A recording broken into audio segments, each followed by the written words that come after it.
आज हम बात करेंगे क्या महाराष्ट्र की राजनीति में कोई बड़ा उलटफेर होने वाला है, बड़ा उथल-पुथल होने मचने वाली है। इसके 2 सबूत मिले हैं। सड़क सुरक्षा फोर्स पंजाब जीवन रक्षा के लिए प्रतिबद्ध 24 घंटे। मात्र 1 साल में सड़क दुर्घटना में होने वाली मृत्यु में लगभग 50% की कमी।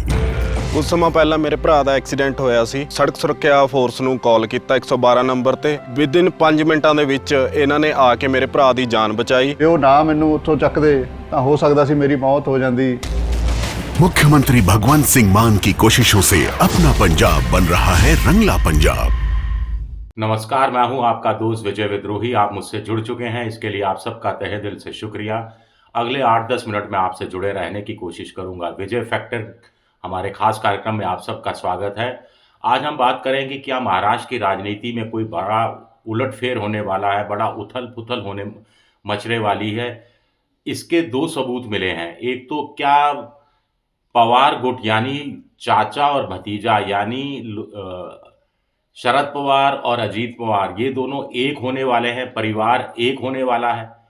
दूसरा ये उठता है कि क्या उद्धव ठाकरे बीजेपी के साथ अपनी पींगे बढ़ा रहे हैं, मोहब्बत की पींगे बढ़ा रहे हैं और ऐसा करके वो एकनाथ शिंदे से कोई पुराना बदला है उसका हिसाब किताब चुकाना चाहते हैं।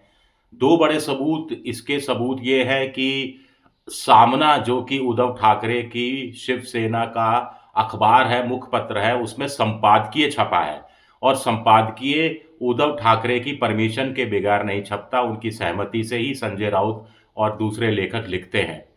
तो ये जिसका आप पानी पी पर के विरोध करते रहे, जिसने आपको सत्ता से बाहर कर दिया, जिसने आपकी पार्टी के 2 फाड़ कर दिए, देवेंद्र फडणवीस, वो अब देवा भाऊ हो गए हैं। देवा भाऊ यानी देवा तो देवेंद्र फडणवीस का छोटा फॉर्म हो गया, भाऊ यानी भाई हो गए हैं। तो ये इतना बड़ा फर्क कैसे आया सामना की सोच में, उद्धव ठाकरे की सोच में। गढ़चिरौली में नए साल के पहले दिन देवेंद्र फडणवीस थे, वहां 11 नक्सली समर्पण करते हैं, जो नक्सली प्रभावित इलाका है। 6,200 करोड़ की विभिन्न परियोजनाओं का शिलान्यास रखते हैं और बढ़ चढ़कर तारीफ करता है सामना। राज्य की सरकार कोई काम कर रही है, ठीक है, विपक्ष का काम तो आलोचना करना है, लेकिन इस कदर तारीफ पर तारीफ के पुल बांधना, जैसे देवेंद्र फडणवीस ने बहुत महान काम कर लिया है, इसके पीछे की क्या वजह है?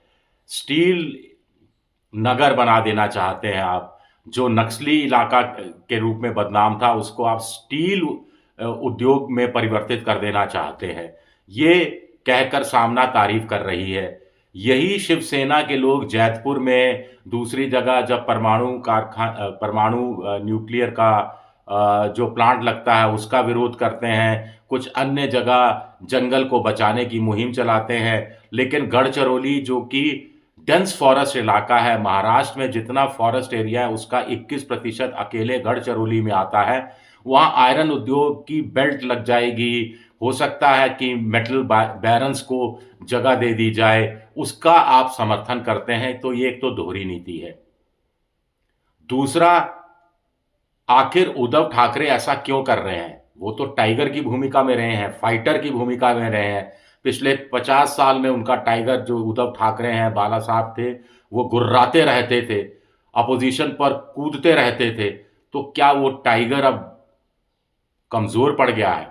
क्या वो टाइगर अपने दांत खो दिए हैं, सियासी दांत खो दिए हैं? क्या टाइगर अब लोमड़ी में बदल गया है, डरपोक हो गया है? ये भी अपने आप में बड़ा सवाल उठता है। क्या उद्धव ठाकरे के शिवसेना को लगता है कि बीजेपी बची खुची या एकनाथ शिंदे बची खुची उद्धव ठाकरे की शिवसेना को खा जाएगी?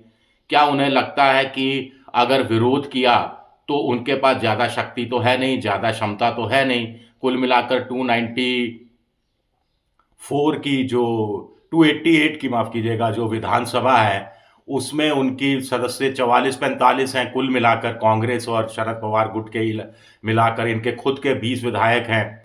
तो आप विरोध करने की स्थिति में नहीं है तो क्यों नहीं दुश्मन से हाथ मिला लें, दुश्मन को ये मौका नहीं दे कि उस पर और हमले करे। क्या ये एक इरादा हो सकता है कि बीजेपी की जो महायुति है अब उनके विधायकों को तंग नहीं करे, कोई ईडी या सीबीआई या इनकम टैक्स के छापे नहीं डाले जाएं, ये एक डर बहुत बड़ा जो है वो सता रहा है, ये अपने आप में बड़ा सवाल उठता है। इसकी थोड़ी और विस्तार से विवेचना करेंगे, लेकिन पहले देखते हैं कि अजीत पवार की माताजी पंढरपुर मंदिर जाती हैं, बाहर निकलती हैं, पत्रकारों से बात करती हैं और कहती हैं कि पवार परिवार को अब एक हो जाना चाहिए, ये वक्त सही है। वो कहती हैं कि अजीत पवार की जितनी भी महत्वाकांक्षाएं हैं वो सब पूरी हो जानी चाहिए। इस सुर में कई लोग सुर अलापते हैं। सुप्रिया सूले भी पॉजिटिव साइन देती हैं और यहाँ तक कि जो गढ़चिरौली में देवेंद्र फडणवीस ने रात गुजारी 1 जनवरी को और जो प्रोजेक्ट्स का शिलान्यास रखा, उसकी तारीफ भी सुप्रिया सूले कहीं ना कहीं करती हैं। तो बड़ा सवाल उठता है कि क्या शरद पवार को लगता है कि अब सुप्रिया सूले को स्थापित करने का यही मौका है कि अजीत पवार से हाथ मिला लिया जाए, भतीजे से जंग हार गए इस बात को स्वीकार कर लिया जाए और एक होकर फिर सामूहिक रूप से अपनी ताकत को अगले 5 साल तक थोड़ा बढ़ाया जाए, ताकि 5 साल बाद वो जो भी विधानसभा चुनाव होगा, जिस भी महागठबंधन का हिस्सा लेंगे, उसमें वो बड़ी भूमिका निभा सकें। यही चीज अब शिवसेना उद्धव ठाकरे गुट पर भी लागू होती है। क्या उद्धव ठाकरे को लगता है कि अभी रार लेने का कोई मतलब नहीं है, अभी महानगर पालिका मुंबई का चुनाव लड़ना है, वहां पर सीटें हासिल करनी है और इसके साथ साथ ये भी देखना है कि पार्टी में टूट फूट नहीं हो, तो इसके लिए बेहतर होगा कि दुश्मन को ज़्यादा मौका नहीं दिया जाए। शुक्रिया मेरा ये वीडियो देखने के लिए। पसंद आए तो लाइक, सब्सक्राइब, शेयर कीजिएगा।